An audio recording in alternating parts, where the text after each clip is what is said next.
or first death, is costing those stacks can be catastrophic for a Draven lane. But really across the map, outside of mid lane, we have some potentially very explosive matchups. Yeah. If Robo missteps here up against the likes of Armlet's Renekton, could find himself never coming back into this game. Yeah.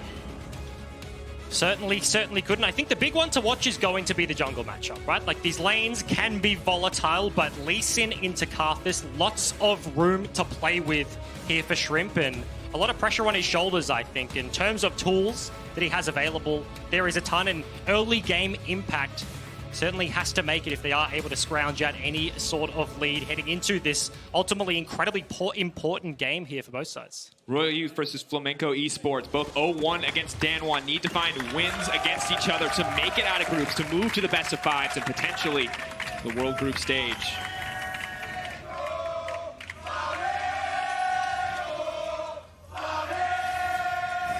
If you had any doubt as to who is the crowd favorite today, probably time to cast it aside. It's very clearly Flamengo.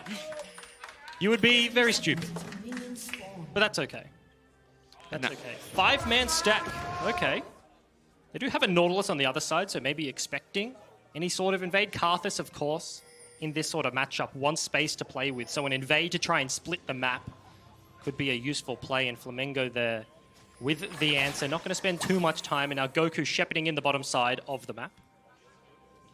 You can see a lot of caution now. They're not entirely sure where the enemy team is, so while they have protected Shrimp's early pathing, they're not really entirely sure where the Karthus is going. Luckily for them, Closer is not on the bottom side. They're going to push in for a little bit of vision here. And as you mentioned, all eyes on the junglers here in the early game. Yes, there's kill potential in the lanes, but until something happens, you kind of gotta wait to see it to believe it. So where is Closer and Shrimp going to go in the first few minutes of this game? But it looks like we have a lane swap coming out.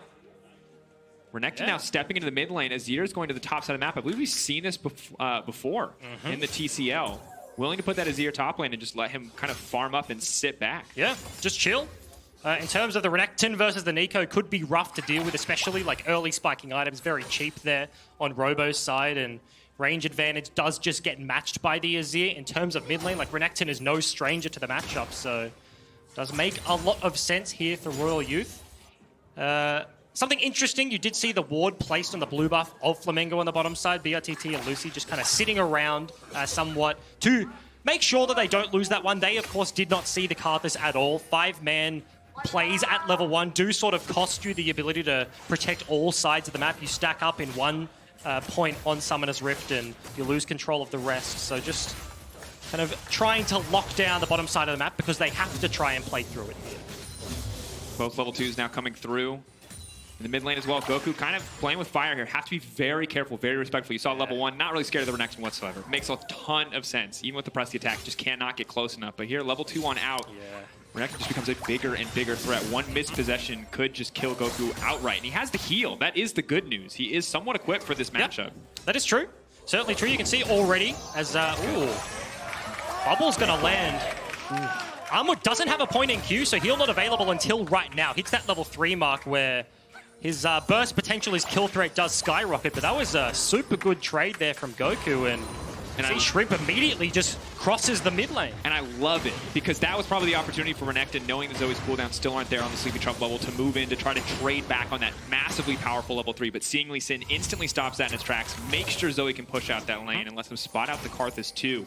That said, Karthus farming fine, doubling Lee Sin's farm right now, speed clearing the jungle as expected, and until Shrimp really gets something done, the Karthus will remain, on paper, the stronger pick. Yeah, 100%. He's entirely cleared every single camp on his side of the map. Of course, doesn't go for the Scuttle Crab, but Shrimp just on the one side took a look at mid lane and was just a reset from Closer down on the bottom side of the map. Maybe thinking about a gank attempt. They don't know where the Lee Sin is. They saw him cross mid lane and just trying to dissuade any sort of early pressure. As you can expect, a Draven Kai'Sa matchup, that can go one way and one way very, very fast. So safe play is exactly what you see. First hook feels like it's going to be huge. Now, Arma, moving up to the top side, was spotted out by the ward, so it does give free license for Goku to push in the mid lane here. And the awkward thing about the Renekton back is it seems like Arma had just enough money to pick up the longsword, has no pots for the lane, so any bad trades, any negative trades are just going to remain stacked against him in this lane phase. The one thing he does have is being a mid lane, you have access to either side of the river. The melons are super nice. going to heal you up, but that's going to be few and far between in this sort of situation. So, yeah, as you mentioned, certainly going to have to be careful on this one. Very nice vision control from both of the mid laners right now. You can see Deep Ward placed up top at the Golem camp. Azir top lane, very, very gankable if you land the snare in Robo's hands, and that's an incredibly easy cleanup. And the same side of the coin, Goku walks bot. They have their Deep Ward that did just get pinked, so everybody looking for the junglers because that's going to be the fulcrum with which this game splits. And the good news is he is the bottom side warded as Shrimp takes to the top side, so good setup, smart thinking ahead of that as BRTT pitches for a few more stacks in this laning phase. Armut, though, a lot less scared. Zoe getting stronger and stronger, much easier for her to clear the wave as more levels come through. Good trade from Robo. But, of course, the kill pressure remains very much the same. And a very slow first 5 minutes. Infernal Dragon going to be the first one to spawn, so maybe post level 6, post 10 minutes, that starts to speed things up. But Flamengo potentially looking for an opportunity up here. Zero mana. Shrimp's been spotted, though. Remember, the ward on the Krugs, there's just... You have to wonder, if he dies to this, now the turn, though. Robo, sidestepping, throws out the stair, not going to connect. Closer there to make sure nothing else happens. It's Seal out of mana, and the wave is dead even. And that's the problem, right? Karthus does so much damage on isolated targets. How did that hit? And it goes back. Pilot's now going to be in trouble. BRTG is going to take the Lantern in. They've got their eyes set on Pilot. He can't get it. Tolerant stopping the Draven in his tracks. If BRTT found that kill, this lane would have been over. Yeah, both of these supports coming up clutch aggressively from Lucy. We've seen so many skill shots just snuck through the minion wave. This world's already in a huge opportunity. Summoners is going to be the cost there from Pilot and the reset. So in a lane that was already trending in this direction, matchup dictates that BRTT should have control. 10 CS, 15 is the advantage right now, but they're going to take the tempo base. They want to get the reset off. That does mean the Tolerant holds some of the wave, but advantage definitely towards Flamingo's side of the map. A lot of money in the back pocket of BRTT. You can see it when he gets back here. The immediate BF sword pickup. See what else he wants to buy. Maybe just going to sit and wait. Doesn't even need boost. Goes for the extra longsword. This man wants the Bloodthirster. He is not settling for anything less as a first item. And also Moby's instant buy. You can see the differing decisions there from both of these support players. Tolerant is going to have to weather the storm of the Draven Thresh lane, whereas Lucy has some time and some space to play with. Straight up Moby's buy and immediately links up with his jungler and Shrimp. He can get active on the map. You can gank the mid lane. If the Renekton can't play up in the wave, it's very difficult for him to do anything. So this could spill over elsewhere, but okay. Q in the head. Closer there to deny the play. A good bit of damage laid down, but obviously no real follow-up, no CC there without the Nautilus in position. And as good as things look to be going on the bottom side of the map for Flamengo, things are a little bit difficult for the Nico on the top side. Was expecting a more favorable matchup up against the Renekton, the range helping her farm safely, but up against the Azir, you can see a 20 CS discrepancy. And once again, Robo struggling here in his first day of games. And that's the thing, right? Like, Royal have slowed down this early game a ton. All they've lost is that heal and flash on Pilot right now, and it really is the pressure on Flamengo. This is the style of game they like to play, but they have to make something happen. Infernal Dragon is a big objective for them to start up, look to bring Royal Youth over to fight, but if the game just stagnates in this sort of laning phase, mind you, we're only 8 minutes into the game, but if default play like this happens, it certainly does favor the Turkish representative. And the later we get, the scarier the Karthus gets, getting closer and closer to the Runic Echoes. Flat Pen as well will make this game a nightmare. Especially for the likes of BRTT, wants as much health as possible in these fights, and even if he can't outplay at a certain point, you're just going to get one shot by a Karthus, and then doesn't matter how good you are at pushing your buttons, he only has to push R. Feels so bad. Karthus ulti, Dark Harvest stacks just do incredible amounts of damage. It's no bueno. And I'm curious to see what the next big move is. Shrimp's kind of focused for now on clearing out his jungle as the red respawns, but I would like to see more proactive vision set up on across the map. For now, all of these control wards, 3 on the bottom side of the map for Flamengo, but not doing anything with it at this moment in time. I think they're just torn between 2 decisions, right? You feel like you have to defend Robo on the top side. He's already lost a plate, half mana, half HP-ish right there on the top side, and red buff did spawn, so Shrimp is like, let me clear my camps, and then let's go back towards the bottom lane. You can see him pathing right now, but that's an engage. Pulling out. Needs to take the Lantern back to safety, taking his time, but they put a ward on top of it. BRTT can't click it. That's going to be first blood coming through for the Kaisa. Half the stacks instantly gone, and disaster for the Flamengo bottom lane. And they make it just look so easy. Not ulti down, deny everything available. Flamengo, they're actually looking for this one. Closer has no mana. They could try to fish for this. They need to hit it on the card. If they kill the card this instantly, they may be able to win the fight. The hook does not come through. Armat's here as well. Shrimp needs to get out to safety. Zoe, no priority in the mid lane, means the Royal have total control over the pit for now. They're just going to back off, though. They don't want to risk anything. It's not an objective taken. There's just a kill handed over, a little bit of gold and a little bit of respite there for the bottom lane of Royal, but the window is the big thing. Closer. Oh, does get slept. Body block is going even up. Draven. That's it. It's not going to be the catch-up, but still comes through, and now they're fishing for the fight. Pilot running for his life. He has no mana left. BRTT on the hunt. Tolerant in the pit, and Goku gonna snipe it away. And why not start the Dragon 2? Flamingo popping off. Yeah, very easy access to the Dragon Pit. That's gonna get cleaned up, and exactly what they needed. Gold lead wrestled back. BRTT has to feel good about that one, and Shrimp just gonna walk away with the solo. And definitely what they needed on the back of what looked like a disastrous play on the bottom side. Draven starts to fall behind. We talked about it. Against a Kai'Sa Nautilus, you may never get the chance to come back, but there it is. BRTT right back in the game, gets his boots too, has the Hourglass now, and is going to remain a threat on the bottom side. And it was a very ambitious start. Remember sitting in fog, looking for that hook over the wall, but bubble lands. They just have the easy rotate. Armwood is just nowhere in this fight. You see top left of your screen, and Goku bends it around the Dragon Pit. Very nicely played, and couldn't have been a better time. Remember what I was saying, like Flamengo have to make it happen right now, and then they get ganked. It's like disastrous, lose stacks, we lose tempo, we lose everything, and finding that window back in is just super integral. Do feel like they need to break out of the laning phase, though, and now they're going to try. They're moving BRTT to the top side. They do not want Robo in the lane with Seal anymore, and it makes sense. 30 CS discrepancy, not where you want to be. Nasher is now completed for the Azir, but first item is on the way for Robo. Glacial Augment will make some of the fights to come a bit easier for the Flamingo lineup. As he gets towards those item spikes, we'll feel a little bit better, but with Infernal gone, Rift Herald does become the only thing really left to play for on the map, and as such, you mentioned Flip map is going to be the play. BRTT actually just straight up left alone up here. Nobody in position to respond right now, and Lucy's in. Forward, Tolerant now locked up. The entire team is here. The Nautilus kicked back, going through. BRTT desperately wants his kill. Tolerant, can he make it out to safety? One more auto, but no, Lucy takes it. Good kill, but you need the Draven to get that one. Lucy, no. Now this is going to be started up here, however. Flamingo going to continue onto the Herald. Arma now stepping forward. The Renekton is very strong, but has to be careful. Cannot clean up this entire fight. Goku there to support on the backside with the stolen flash as well in the hands of the Zoe.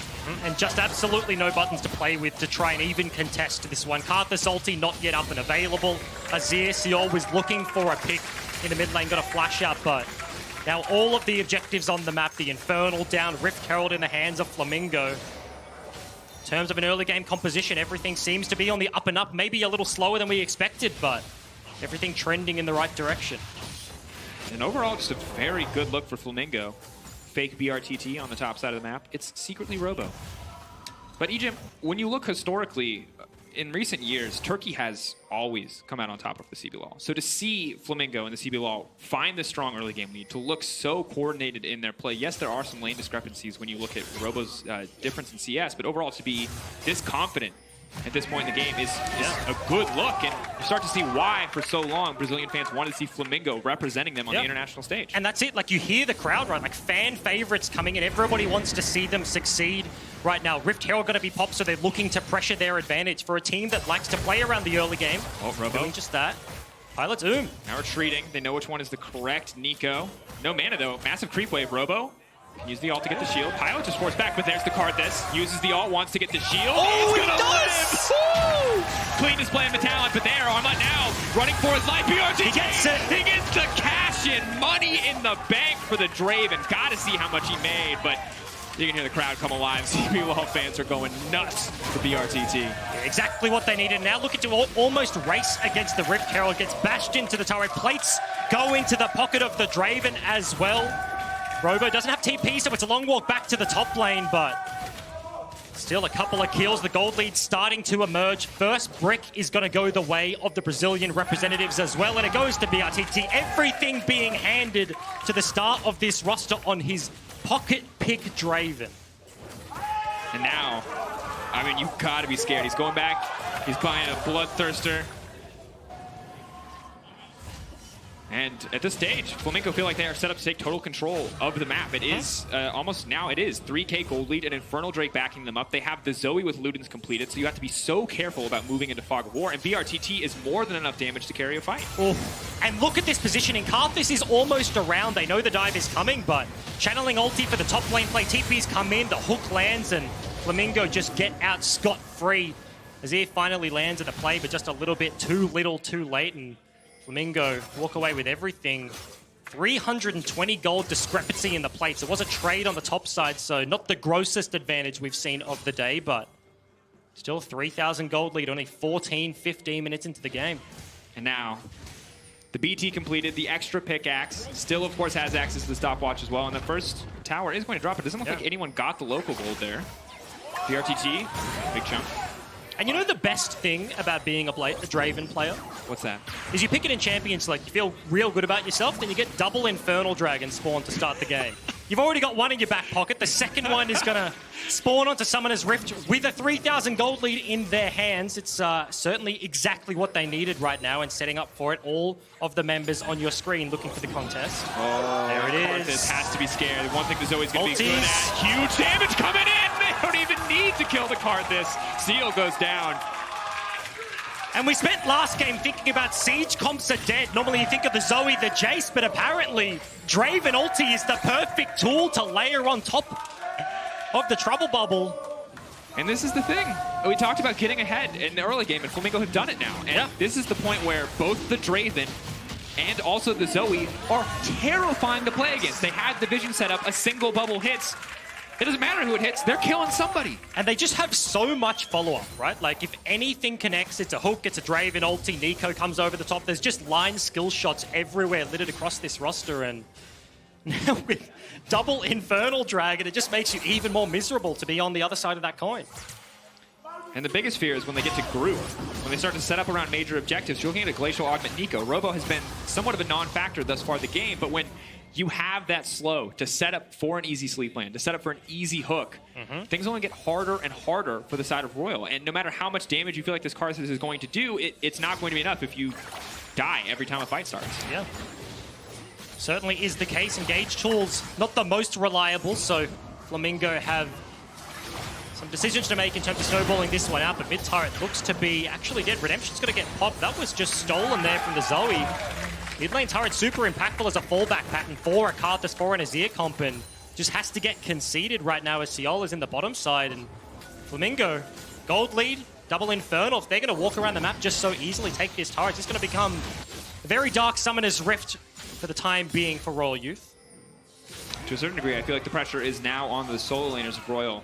They pulled the swap off to make sure everyone had the most comfortable match that they could. Seal has a massive CS advantage. Yeah, huge. But what does it mean? What are they actually going to do with it? Because for now, Flamengo have just been out executing as a team. And double Infernal means no matter how much that CS advantage feels like it means, stats are still going to err in favor of the side of Flamengo. Yeah, and I think the big thing is going to be obviously that Baron spawn. We're 2 minutes away. Got a little bit of play before that point, but in terms of being able to start that one up, they're not the most tanky composition. They're going to have to set that one up very cleanly against the super long range. And a single mistake, we have seen Baron's Throne at this tournament, but okay. Shrimp now moving in closer, just instantly taking out the Draven. Now spots out Pilot. They've seen him in the jungle, and now BRTT is on the hunt. Tolerant is not a threat. He does not have a lantern. Flash. He will not get a chance. Now trying to get it out to safety. The double kill for Shrimp. And you can see the attitude in this roster. 3 flashes just straight over the top. They want the kill, and they want it immediately. Goku not even at the play. Top turret just going to get wailed on by the Zoe, and the fight's still going down here. Trying to get Robo, but that's the wrong target. Tolerant. Robo trying to make it out to safety. Will go down in the end. Style points for ducking out on the not-ult there, but not enough. BRTT now setting his sights on the tier 2. Goku going to take the top tier 1, and the gold lead just exploding for the side of Flamengo. 5K, nearly 6K now in their favor. Yeah. Shrimp, though. Yol doesn't have much mana down here. Sitting on a pink ward, has an opportunity. He can sneak around behind the minions. Lucy's coming as well. Can he find it? Q. Good sidestep.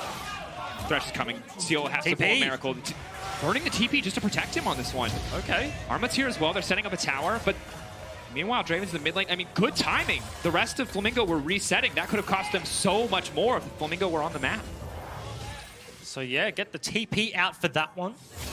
Thresh posturing very aggressively. I mentioned it in Champions, like the duo of the Lee Sin and the Thresh is super scary to deal with. Red buff looks to be the play. On the way, Pink's coming out. Ooh, good Void Seeker will spot out that the buff is already gone. Those are going to do what he can to take this one. Zoe waiting, I think hoping for the Raptors to die so she could throw out the trouble bubble, but will not do so. Yeah, they're kind of annoying like that. Just get in the way. As we'll take another look at what happened down here. You can see Shrimp and Lucy just in the right place at the right time. They know the dive is coming and the punish is incredibly swift. Draven flanking from the other side, so Royal Youth just don't have disengage options here. Double flash over the wall. Very easy cleanup, and that was a Royal Youth roster being proactive. Azir, Kai'Sa, they have the Karthus composition, but they were looking for the dive, and Flamengo were ready. And really, things are only going to go from bad to worse at this point in the game, because now second items are starting to come through. You know, you've got everything you need on the Glacial Augment, Nico. You've got Draven with both the IE and the BT. Zoe working very quickly towards Banshee's Veil? Sure. Something. Whatever she wants, really, at this point in the game. Goku very strong.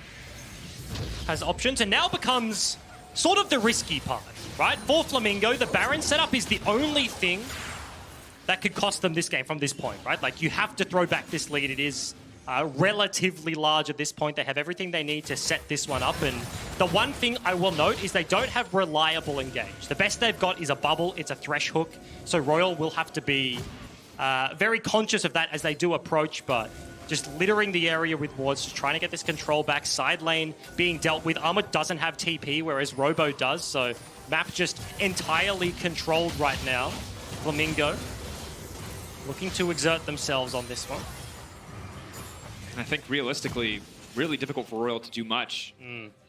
Tolerant, you know, you talk about the lack of reliable engage on the side of Flamengo, but it's a similar story for the side of Royal. Tolerant with the Nautilus ult, he's really the most reliable form they have. The hook potentially, but if he can't lock up a Zoe or a Draven, then this fight will pretty much instantly end in the favor of Flamengo. Really want to find a pick here, and they just can't. Yeah, and if you think about the four-man unit of Royal Youth that is going to have to face-check this Baron, the Renekton's not going to be there. Tolerant is the tankiest man they have. He's got no stopwatch, 0-2, no stats. And if Flamengo are just straight up starting this one up, you can see so many pings. Royal knows something is happening, but can they get there? Sleepy Trouble Bubble will connect. No chance to proc the Aftershock. That means it's going to be big damage onto the Nautilus. Knockback. Tolerant now in trouble. The Nasher has gone down, and they're on the hunt. Flamengo pushing in for a bit more. Will they walk away with just the Nasher? Bubble not going to connect. Flamengo will back off for now, but the game is very much in their control. 6K, double Infernal, grab an Ocean just for kicks if you're Shrimp, but just disgustingly large lead. Yeah, just super clean play. Just zero contest on the Baron. They have complete control of the area, and Royal getting starved out of this one. A little bit too late to the play, and unfortunately, very difficult position to find themselves in right now. The reset comes from everybody but Shrimp. Interested to see if he does actually just stay on the map, but he could happily. He's not going to buy any relevant items at this point. He's got a pink ward in his back pocket. Red buff taken from BRTT. This is almost a 3-item Draven. And the one thing you say is like, okay, he's pickable. He has to stand still. He's not mobile. He has a stopwatch as well, so the 80 carry, BRTT just has everything he needs to look to pressure with this Baron buff. Robo now moving onto the bottom side. Will spot out, it looks like 2 members of the enemy team. Won't be able to cancel the back, but now Flamengo know that they are free to push forward and try to pressure this objective. Robo continuing to threaten, throws out the hose. If Closer doesn't land these Skittles, he's going to die, but he does a ton of damage. He's forcing the flash out. Robo still with his flash up and available. Much time for the rest of the team. Massive damage from the Draven ult. Armut now caught in the midst of the team. Elisen's going in. The kick flash back. Shrimp coming through clutch, but Pilot will live in the end. Big damage from the Karthus. Will not be enough to get anything done in that exchange. BRTT though. That is 1k damage crits to these minions. Flamengo are just destroying Royal Youth. And Robo on the other side, he didn't get the kill onto Closer. The resets come through, but now TP to the bottom side. They are unrelenting in their pressure. Looking for the pick over the wall. Tolerant. Is the hook going to land? No, pink ward drops. BRTT not afraid to step forward here. Making the most of that Bloodthirster shield. Pressing forward. This could be the final siege. Eyes on the Azir and on the Kai'Sa to try to keep this game alive.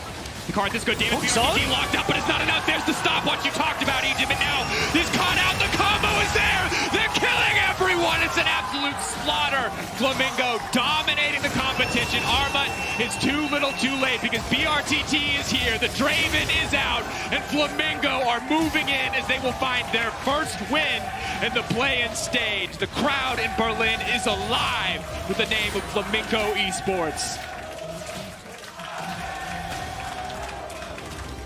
And almost a poetic composition to end your day number one. The Drave and all of the resources just funneled into BRTT. You can see the look on Royal Youth's faces right now. It's not the style of game we're used to seeing, and Flamengo just ran away with it. Double Infernal. They had control of everything. Uncontested Baron into a very, very swift end of that game. And it just felt like Royal Youth could not get anything done that game, and you have to wonder, the lane swap looked good. Was the Karthus the right choice in this game? Yeah. They had no ability to be proactive early on, and the Draven on the bottom side. Yeah. I mean, the best thing that happened to Royal was that BRTG had so many assists that game. He had like 3 he wasn't getting the cash in. out before he actually got one. That's not a best thing to have. That's just really not, that is not the play, and the crowd is just still popping off. Bouncing in front of the stage right now. Flamengo, just a super dominant performance, and talking to analysts, talking to people behind the scenes, not the favorites even to come into this one. And you gotta... They just smack him. Look,